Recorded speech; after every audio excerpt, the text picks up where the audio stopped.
Making it easy for yourself in the kitchen means using the time you have effectively. And the one thing that can really help you do that is your freezer. My recipe for meatballs is so versatile, it can be used to make a dozen amazing dishes. One of my favorites is meatballs in fragrant coconut broth. Having a freezer of home-cooked, delicious food ready to go can be a real lifesaver. It means you never have to compromise on flavor. These meatballs are delicious, but more importantly, they freeze so well. First off, get your pan on and start sweating off your onions and your garlic. This recipe involves making the meatballs in a classic way, but the exciting part is actually cook them in coconut milk. And it gives a really nice new dimension to a sort of soft, rich, sumptuous meatball. Chop the onion nice and finely, keeping those slices very close together. The closer the slices, the finer the onion. Pat it back down at an angle, slice down, and just chop. I want the onions nice and fine because I want some finesse to these meatballs. And the secret of a really good meatball is the texture, getting that balance right between the minced beef, the breadcrumbs, the milk, and the seasoning. A couple of cloves of garlic. Slice the garlic really nice and thinly. Nice. Pan, nice and hot, and a tablespoon of olive oil. Quite generous with the olive oil. Onions and garlic in. A little touch of salt and pepper. With your mince, open it up a little bit and sort of pat it out. Salt and pepper. For me, a good meatball is all about the softness, the texture of that rich beef, and the way it sort of melts in your mouth. You can colour it on the outside, but you want it nice and soft and sort of rich in the centre. Mix that in beautifully, and then paste it back out again. I've got some really nice dried chilli flakes. I'm going to season the onions with the chilli flakes. Chilli flakes in. Cook that out for 2 minutes. I'm going to add some milk. Take your breadcrumbs, make a little well, 3 or 4 tablespoons of milk. That makes a sort of nice, slightly doughy texture, but it lightens the texture of the meatball. Place that in. Add your onions, your garlic, and your chilli in there as well. Nice. Get your hands in there and start mixing them. If you've got the right amount of milk and breadcrumbs, it doesn't need binding with an egg. Don't make them too small. The problem with making them too small is the fact that they dry out quickly. Just the size of a golf ball. A little bit bigger. Nice. Give them a really nice tight squeeze.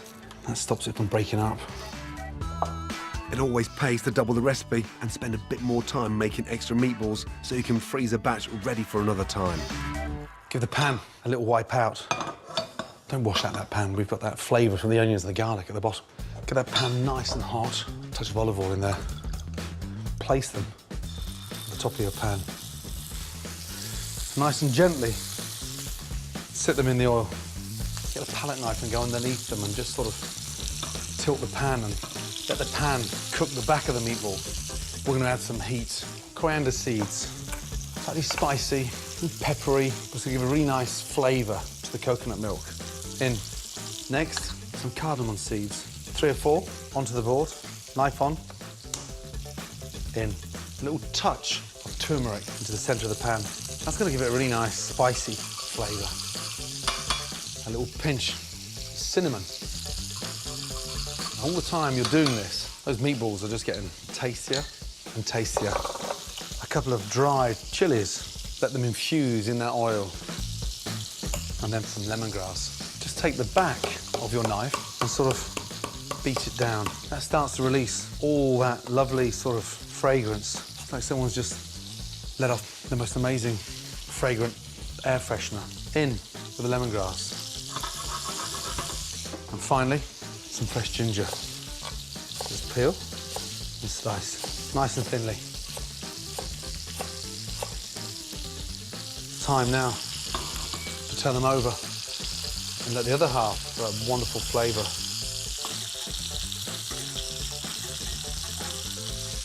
Chicken stock in.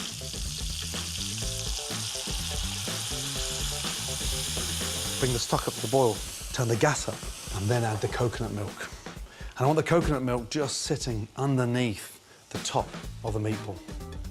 Coconut milk in, and that sort of gives it that creamy richness, but it's not heavy. It's a fragrant, light richness. Before we start simmering, check the seasoning.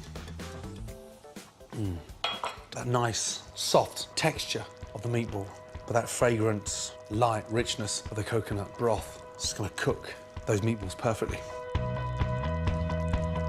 Bring the broth up to the boil, then simmer gently for 8 to 10 minutes.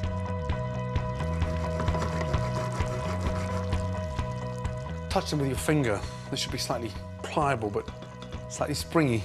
Gas off. I'm gonna finish it off with something light and fresh. Zest of lime. But I want the zest on top of the meatball, sort of cut through that richness. And then finally, squeeze the fresh lime. And that just gives it that nice, zesty, amazing taste. Stir in the juice. It's got that kick and that vibrant taste. Now, the exciting part. When you come to serve it, be generous with that coconut broth. Tilt the pan. Get a good couple of ladles of the broth in. Meatballs. And that is a very delicious way of eating a old-fashioned meatball and bringing it into the 21st century. And they're just as good cooked from frozen as well.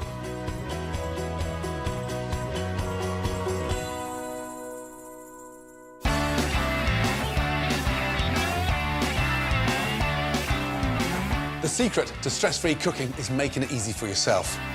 Here are 3 more recipes, all based on my delicious, freezer-friendly meatballs. Just defrost them before you get started. First up, beef meatballs with orecchiette, kale and pine nuts. Add meatballs to hot oil and brown. Meanwhile, cook orecchiette pasta. Then add chopped garlic to the meatballs. And shredded kale, a delicious green veg packed with vitamins which cooks in minutes. Cabbage is a great alternative if you can't get kale. Put in some of the cooking water from the pasta to steam through. When the pasta is cooked al dente, drain and add to the meatballs. Season, then finish with sweet buttery pine nuts and grated fresh Parmesan cheese. Meatballs with orecchiette, kale and pine nuts. From meatballs to meal in minutes. My next easy standby supper is beef meatball sandwich with melting mozzarella and tomato salsa.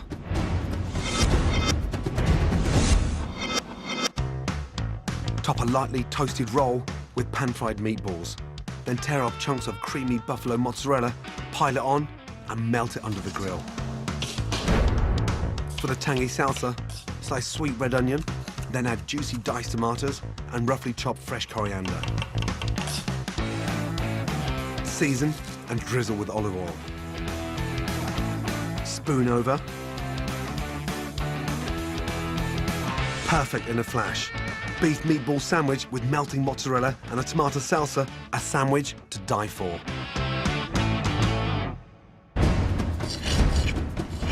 My final super easy meatball recipe is fiery meatball soup.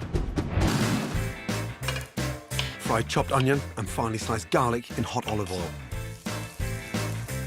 Add cumin seeds for warmth and add your meatballs. Cook on a high heat to get all those aromatic flavors out. Once the meatballs are browned, add hot chili paste for a spicy kick. Tinned tomatoes, dried oregano and a litre of beef stock. Then simmer. Next, add sweet corn and chopped courgettes.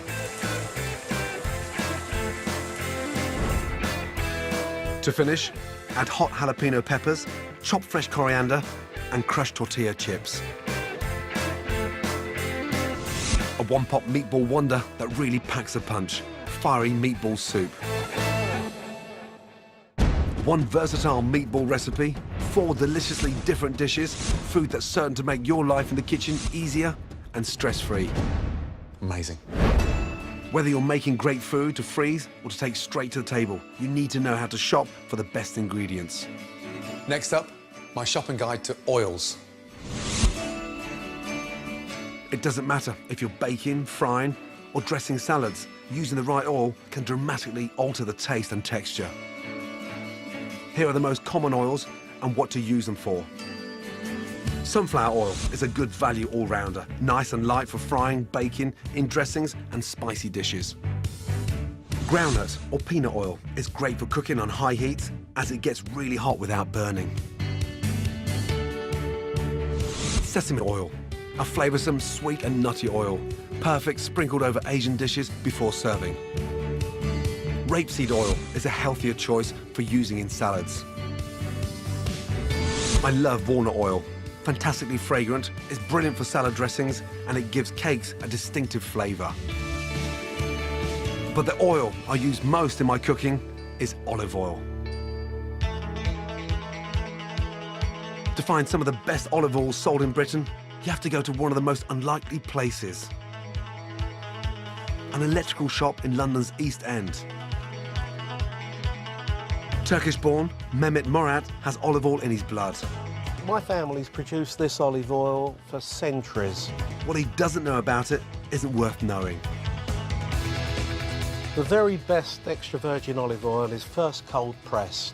It's actually pressed by stone, and then it's put through a centrifugal spinner, which spins out all the bitter waters, and then you've got just pure olive oil, cold pressed olive oil, and you've got to taste it to believe it.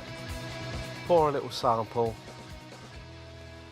slurp it, draw it in with air, don't swallow it, warm it in your mouth, coat the whole of the inside of your mouth with it, and then swallow. It'll go down like fruit juice, and it will leave no greasiness or oiliness in your mouth whatsoever. Absolutely sensational. Beautiful. My favourite use of any olive oils is to pour it into a bowl, room temperature, rub some wild oregano into it, and get some fresh crusty bread and just dip it. It's food on its own. Don't need anything else. Coming up on my guide to making it easy. More simple but dependable tips. Give that butter a little whisk. Sort of makes the mixture a little bit lighter, slightly fluffy. My take on the ultimate baking must-haves. These three items are so cheap, yet they are so important to great home cooking. And a mouth-watering variation of the classic brownie. Once it's cooled down, take it out and start slicing.